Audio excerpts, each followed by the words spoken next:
JEE advance 2017 का ये problem है। A point charge plus Q is placed just outside an imaginary hemispherical surface of radius r as shown in figure. Which of the following statement is r correct? तो इन सब options में आपसे electric flux के बारे में पूछा गया है through this curved surface and through this flat surface. जैसा कि स्टेटमेंट सी में आप देख सकते हैं कि total electric flux through the curved and flat surfaces is q by epsilon not. Curve surface कौन सा हुआ? ये वाला सरफेस। और फ्लैट सरफेस कौन सा हुआ? ये जो फ्लैट डिस्क हुआ ना, ये हुआ फ्लैट सरफेस। क्या total flux through this curved plus this flat surface q by epsilon not होगा? नहीं होगा, क्योंकि अगर हम लोग ऐसे लिखें कि फाई थ्रू कर्व्ड सरफेस, उसको मैंने कर्व नाम दे दिया है, plus phi through flat surface, तो कर्व और फ्लैट सरफेस मिलकर के एक क्लोज सरफेस तो बन रहा है। ये देखिए, ये हो गया कर्व सरफेस हेमिस्फीयर का, और ये जो हो गया डिस्क वाला पोर्शन, ये हो गया फ्लैट सरफेस। इन दोनों सरफेस को मिलाकर के एक क्लोज्ड सरफेस बन रहा है। तो अगर हम लोग इसको अपना गॉसियन सरफेस माने, तो क्या इस गॉसियन सरफेस के अंदर कोई चार्ज इनक्लोज्ड है? बिल्कुल इनक्लोज्ड नहीं है, क्योंकि ये जो प्लस क्यू चार्ज है ना, वो तो इस सरफेस के बाहर है। Flux through any close surface is equal to Q enclosed divided by epsilon not. अब इस केस में Q इनक्लोज्ड 0 है, यानी कि phi through curved plus phi through flat this is equal to 0। तो सी ऑप्शन तो गलत हो गया। अब ऑप्शन में आपसे ये भी पूछा है कि फाई थ्रू कर्व्ड सरफेस क्या होगा, तो यहां से आप देख सकते हैं कि फाई थ्रू कर्व्ड सरफेस क्या हो जाएगा? जो भी फाई थ्रू फ्लैट सरफेस हो उसका माइनस हो जाएगा। तो phi through flat surface, phi मतलब flux, flux through this flat surface कैसे निकाला जाए? उसके लिए आपको हर पॉइंट पर इलेक्ट्रिक फील्ड फाइंड करना होगा, और वही ऑप्शन बी में पूछ भी रखा है कि किसी एक आर्बिट्ररी पॉइंट पर इलेक्ट्रिक फील्ड का नॉर्मल कंपोनेंट कैसा होगा।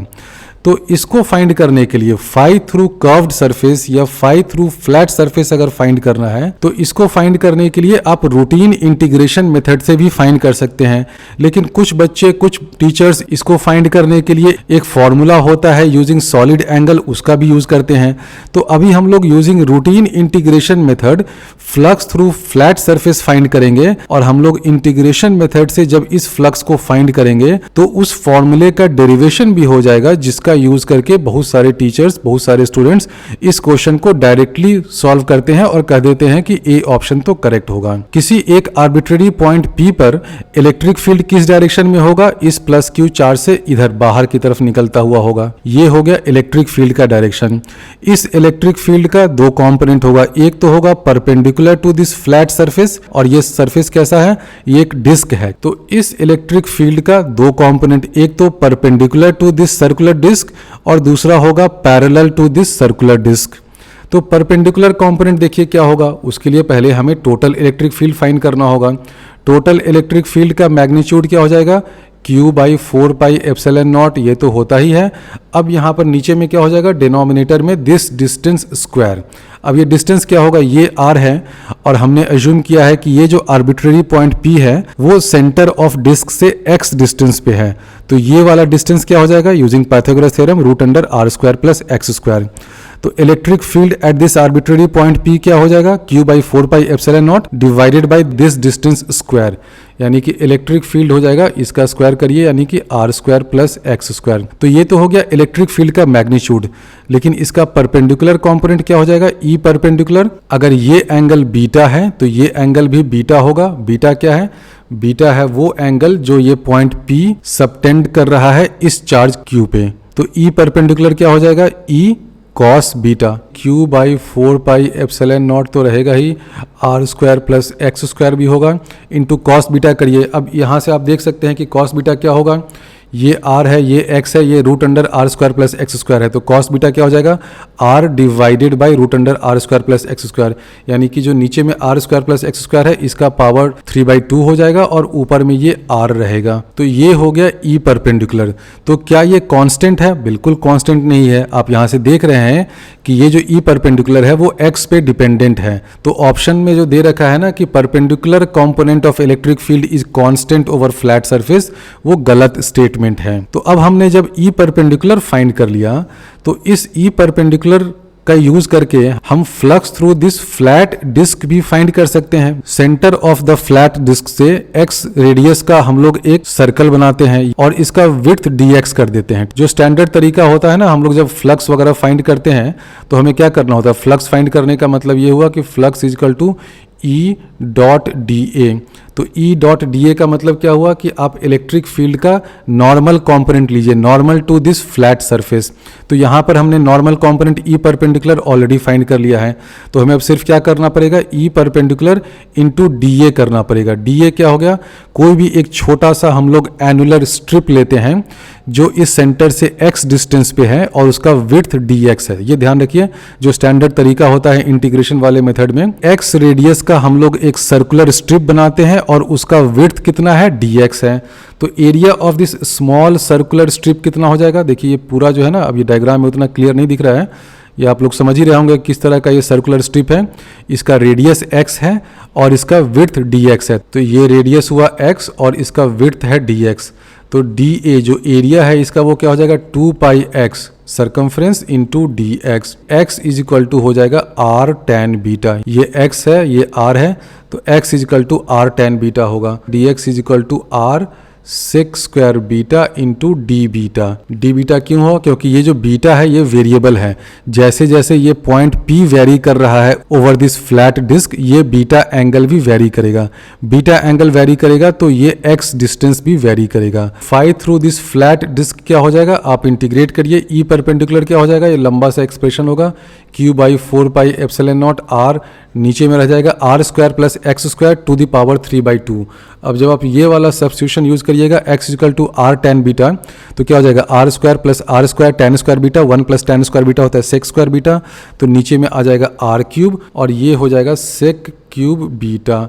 और ऊपर में क्या आ जाएगा, 2 पाई x, x क्या है, r tan बीटा, तो ये भी लिखिए r tan बीटा, और dx क्या हो जाएगा, r sec square beta, r sec square beta d beta. और लिमिट ऑफ इंटीग्रेशन क्या होगा, ये बीटा एंगल 0 से लेकर के मान लेते हैं कि टोटल ये एंगल थीटा है। एक्चुअली क्वेश्चन में ये एंगल 45 डिग्री है, लेकिन हम लोग इसको थीटा मान लेते हैं ताकि आपको एक जनरल फॉर्मूला भी डिराइव हो जाएगा। तो जो बीटा है इसमें वो कहाँ से कहाँ वेरी करेगा, वो वेरी करेगा 0 से लेकर के थीटा एंगल तक। इसको जब आप सिंप्लीफाई करिएगा तो देखिए r और ये r, तीनों ऊपर का r और r क्यूब कैंसिल हो जाएगा। 2 पाई और 4 पाई है तो ये कैंसिल होकर के 2 आ जाएगा, q बाई 2 एप्सिलॉन नॉट आ गया। सेक स्क्वायर बीटा और सेक क्यूब बीटा कैंसिल हो गया, तो नीचे बचा सेक बीटा, ऊपर में है tan बीटा, तो अंदर में क्या आ जाएगा, q बाई 2 एप्सिलॉन नॉट तो होगा ही, और अंदर में क्या हो जाएगा, साइन बीटा डी बीटा। तो फाई थ्रू फ्लैट सरफेस क्या हो जाएगा, integral 0 to theta q by 2 epsilon naught तो रहेगा ही, और ये अंदर में आ जाएगा साइन बीटा डी बीटा।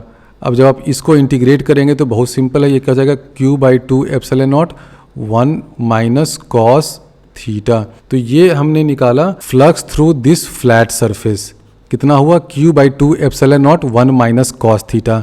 इस क्वेश्चन में थीटा की वैल्यू 45 डिग्री है, क्योंकि ये लेंथ भी r है और रेडियस भी r है, तो ये एंगल 45 डिग्री होगा। थीटा की जगह 45 सब्स्टिट्यूट कर दीजिए, तो फ्लक्स थ्रू फ्लैट सरफेस क्या हो जाएगा, q by 2 epsilon naught into 1 minus 1 by root 2, और फ्लक्स थ्रू कर्व्ड सरफेस क्या हो जाएगा, minus 5 flux through flat surface, तो ये क्या हो जाएगा, minus q by 2 epsilon naught हो गया 1 minus 1 by root 2। A option सही है, बी ऑप्शन गलत है। Flux through this flat surface this is equal to q by 2 epsilon naught 1 minus cos theta.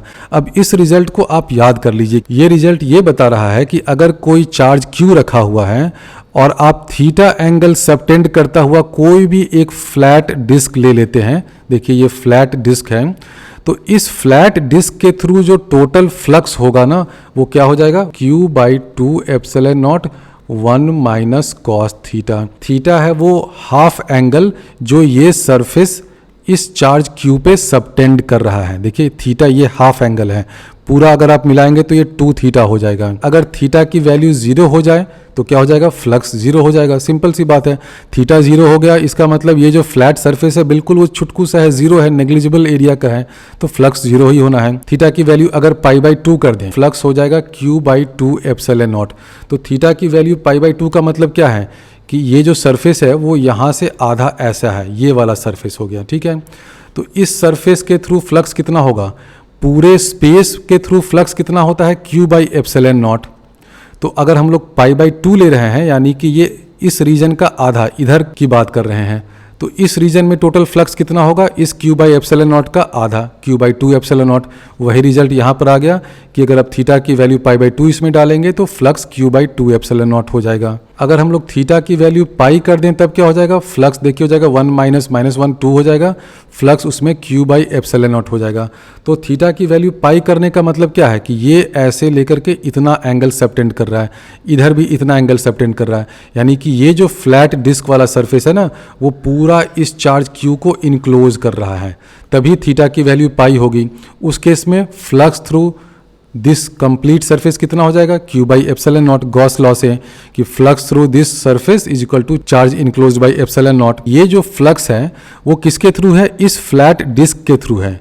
लेकिन इस फ्लैट डिस्क के बदले अगर मैं यहाँ पर कोई भी और इरेगुलर शेप का कोई अगर सरफेस बना देता, टेढ़ा मेरा ऐसे वैसे तो उसके थ्रू भी फ्लक्स इतना ही होता। तो कभी भी क्वेश्चन में आपसे ये पूछ सकता है कि ये फ्लैट डिस्क नहीं दे करके कुछ अजीब सा ये ट्रायंगल टाइप का बना दे, ऐसा या ट्रेपीजियम शेप का बना दे, और फिर आपसे पूछे कि बताओ तो इस ट्रेपीजियम शेप वाला जो सरफेस है उसके थ्रू फ्लक्स क्या होगा, कितना होगा, इतना ही होगा।